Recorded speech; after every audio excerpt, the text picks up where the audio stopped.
हमने इसी जंतर मंतर पे अभी 20 दिन पहले एक डेमो दिया था, जो डेमो हमने दिया कि बनाना पर बटन दबाया वो बोर्ड जाता है एप्पल पे। तो हमने जो 50 मशीनें अगले प्रोटेस्ट में मांगी, तो हमारी मांग को पूरा करने के लिए हमारे 4 लोगों का डेलीगेशन गया, उनको चुनाव आयोग के इशारे पर प्रशासन ने गिरफ्तार कर लिया। हम देश बना सकते हैं, सरकार बना सकते हैं, किसी को भी गिरा सकते हैं। तो हमारी जो मांग ईवीएम के खिलाफ है, ईवीएम बैन होकर बैलेट पेपर से चुनाव हो, तो हम जब तक नहीं हटेंगे जब तक ईवीएम को बैन नहीं करा देंगे। बैलेट पेपर से चुनाव कराएंगे, बैलेट पेपर से। जितनी विपक्षी पार्टियां हैं वो सड़कों पे नहीं है, लेकिन आप ही जिम्मा उठा रखा है। देखिए सर, हम देश की आवाम है, हम जो वोट देते हैं हमें अपना वोट अच्छी शिक्षा के लिए देते हैं, हमारी फसलों के दाम अच्छे मिले उसके लिए देते हैं, हमें अच्छा रोजगार मिले, हमें अच्छा डेवलपमेंट मिले। हम जो वोट देते हैं अपनी तरक्की और देश की खुशहाली के लिए देते हैं। तो हमारा वोट सही जगह गया या नहीं गया, हम उसके लिए लड़ाई लड़ रहे हैं। जो धांधली हो रही है, आपने कल देखा चंडीगढ़ के अंदर क्या हुआ, 8 वोटों को कैंसिल कर दिया गया। तो इससे ये साफ जाहिर होता है कि देश के ये तानाशाही लोग लोकतंत्र को समाप्त करना चाहते हैं। लेकिन हम इनके पास अगर आज संसद में मेजोरिटी है तो हम सड़कों पर अपना बहुमत साबित करेंगे और ईवीएम को बैन करा कर प्रदर्शन कर रहे हैं, लेकिन चुनाव आयोग सुन नहीं रहा है। देखिए, चुनाव आयोग क्यों नहीं सुन रहा? एक जो BEL है, यानी कि भारत इलेक्ट्रॉनिक लिमिटेड, जो कंपनी ईवीएम बनाती है, उसके अंदर एक राजकोट गुजरात के जिलाध्यक्ष है खाचरियावास, वो डायरेक्टर ऑफ बोर्ड के मेंबर है और 3 भाजपा से जुड़े हुए लोग और हैं।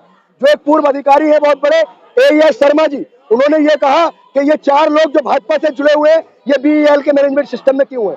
आखिर कहीं ना कहीं संदेह बनता है ना। और जो MM कुरैशी जी थे, जो पूर्व चुनाव आयोग के अधिकारी थे, उन्होंने कहा चलो मान लिया ईवीएम हैक नहीं हो सकती, लेकिन BVPAT में तो गड़बड़ हो सकती है। तो चुनाव आयोग अगर ईवीएम बैन नहीं करता है तो BVPAT से 2 पर्ची निकले, एक पर्ची मतदाता पे रह जाए और एक पर्ची VVPAT के डब्बे में रह जाए, ताकि कल को धांधली होती है तो उसका मिलान किया जाए। तो उस मांग को भी चुनाव आयोग ने खारिज कर दिया। तो ये क्या है, ये बताइए? अगर ये लूट नहीं हो रही है, हमारे अधिकारों का, हमारे मत का हनन नहीं हो रहा, तो फिर क्या है? ये एक तरीके से तानाशाही है और हम ये तानाशाही नहीं चलने देंगे। समय की बर्बादी होगी अगर ईवीएम से चुनाव नहीं होगा तो। सर ये बताइए, इससे पहले क्या बैलेट से चुनाव नहीं होते थे? अगर लोग कहते हैं, एक बात बताइए, अगर चुनाव आयोग के सामने लाखों लोगों के जो आंदोलन है, पूरे देश में ये आंदोलन बढ़ गया है, हम अपने हक की आवाज सड़कों पर उठा रहे हैं, पूरे देश के कोने कोने से लोग आए, तो क्या ये लोग पागल है? हम सब पागल हैं जो हम अपने लिए लड़ाई लड़ रहे हैं। और सवाल यह किसी पार्टी का नहीं है, यह सवाल देश की जनता का है और देश के संविधान का है। ईवीएम के नाम पर लोगों को भड़काया जा रहा है। तो काम नहीं कर पाता शासक, तो वो किसी न किसी गलत चीज का सहारा लेता है। चुनाव आयोग की गाड़ी लगातार लोगों को जागरूक कर रही है ईवीएम को लेकर। सर ये बताइए, सुनिए, इससे पहले जागरूक कर रही है, इससे पहले कभी चुनाव आयोग ने जागरूक किया? जब आज आवाज उठी है, ऐसे मामले सामने आए, हमने इसी जंतर मंतर पे अभी 20 दिन पहले एक डेमो दिया था, जो डेमो हमने दिया कि बनाना पर बटन दबाया वो बोर्ड जाता है एप्पल पे। तो हमने जो 50 मशीनें अगले प्रोटेस्ट में मांगी, तो हमारी मांग को पूरा करने के लिए हमारे 4 लोगों का डेलीगेशन गया, उनको चुनाव आयोग के इशारे पर प्रशासन ने गिरफ्तार कर लिया। तो ये कौन सा संविधान है? ये संविधान को खत्म करना चाह रहे हैं। अगर हमारी आवाज हमने मांग की है तो हम अपनी मांग पूरी करा कर रहेंगे। ये देश की जनता है, हम चुनाव ईवीएम से नहीं होने देंगे, नहीं होने देंगे। भाजपा तो कहते हैं जो सड़कों पे ईवीएम का विरोध कर रहे हैं वो अब राजनीति कर रहे हैं। नहीं, कौन राजनीति कर रहा? हम यहाँ राजनीति करने वाले लोग, कौन है यहाँ नेता? ये राजनीति करने वाले लोग हैं। आप देखिए, अपने चैनल के माध्यम से, कैमरे के माध्यम से दिखाइए, ये देश की जनता है जो त्रस्त है।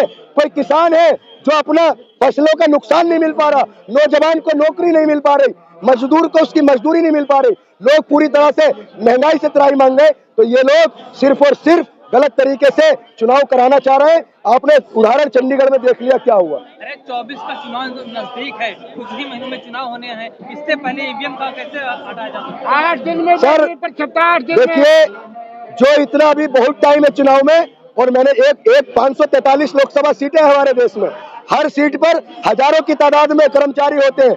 15 दिन के अंदर, 10 दिन के अंदर पूरा सिस्टम बन सकता है। देखिए, सबसे बड़ी आवाज जनता की आवाज होती है और सबसे बड़ी अदालत जनता की अदालत होती है। आज पूरे देश में ईवीएम के खिलाफ जो रोष देखने को मिला है, हम लड़ाई लड़ रहे हैं और ये लड़ाई हमारी कामयाब है। जनता चुन रही है, उनको जनता चुन के आ रहे हैं। सर देखिए, जनता पसंद कर रही है, तो किस तरीके से? छत्तीसगढ़ देखा आपने, कितना विरोध था?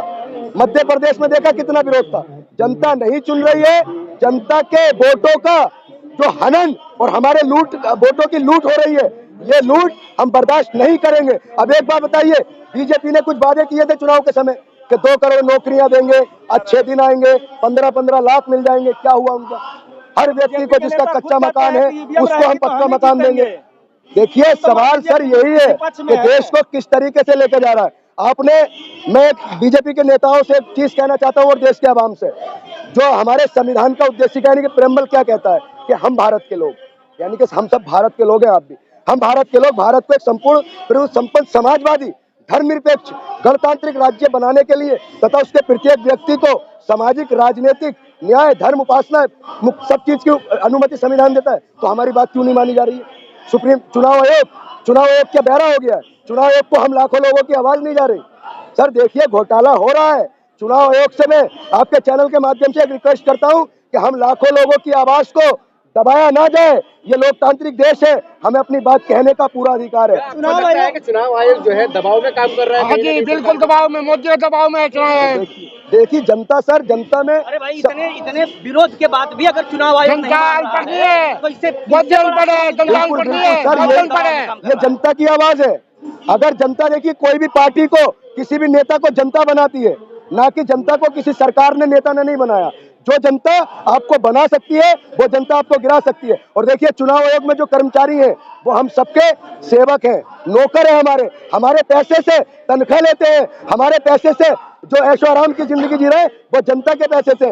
जितने भी अधिकारी हो, मुख्यमंत्री, प्रधानमंत्री, जितने भी राजनेता हो, ये सब हमारे नौकर हैं और इन्हें सही से नौकरी करनी होगी। हम मालिक है, जनता मालिक है इस देश की। ये है कि कितने आंदोलन हो चुके हैं सरकार के खिलाफ, किसान, पहलवान, जवान, लेकिन सरकार को नहीं हटा पाए, उनकी बात मतलब को दबा नहीं पाए। देखिए हम मशीन की वजह से देखिए हमने क्या कहा, हमने ये कहा कि अगर आज इनके पास संसद में मेजोरिटी है तो ये कोई भी बिल ला सकते हैं, कोई भी कानून पास कर सकते हैं, अपनी मनमानी कर सकते हैं, लेकिन हम सड़कों पर अपना बहुमत साबित करेंगे।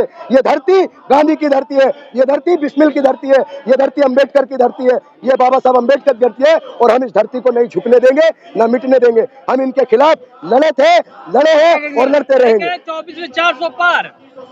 ईवीएम के भरोसे मेरे साथ बोलो, ईवीएम हटाओ, ईवीएम हटाओ, ईवीएम हटाओ, ईवीएम हटाओ। लोकतंत्र बचाओ। जय जय जय भीम। इलेक्शन